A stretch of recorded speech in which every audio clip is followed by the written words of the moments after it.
কয়েক বছর ধরেই নিজেকে নতুনভাবে উপস্থাপন করে চলেছেন শাকিব খান।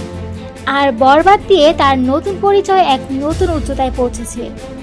মেহেদী হাসানের প্রথম সিনেমা বরবাদ অ্যাকশন, সহিংসতা এবং এক উন্মাদ প্রেমের গল্প নিয়ে সিনেমা প্রেমীদের মনে জায়গা করে নিয়েছে। শাকিব খান এই সিনেমায় আদিব মির্জা ওরফে মিশা সওদাগরের ছেলে আরিয়ান মির্জার চরিত্রে অভিনয় করেছেন। এক প্রভাবশালী এবং অপ্রতিরোধ্য যুবক যার খারাপ কাজের তালিকা প্রায় শেষ হয় না। তবে তার প্রেমে পড়েন নিতু মানে ইধিকা পাল এবং তারপর শুরু হয় এক পাগল করা ভালোবাসা ও সহিংসতা। সিনেমার রুদ্ধশ্বাস অ্যাকশন দৃশ্যে শাকিবের পারফরমেন্স অসাধারণ। তার চরিত্রের লুক এবং এক্সপ্রেশন দর্শকদের মুগ্ধ করেছে। বরবাদ একটি বড় বাজেটের সিনেমা, যেখানে অ্যাকশন এবং পার্শ্ব চরিত্রগুলোর গুরুত্ব প্রশংসনীয়। ইধিকা পাল এবং অন্যান্য পার্শ্ব চরিত্রেও দুর্দান্ত কাজ করেছেন।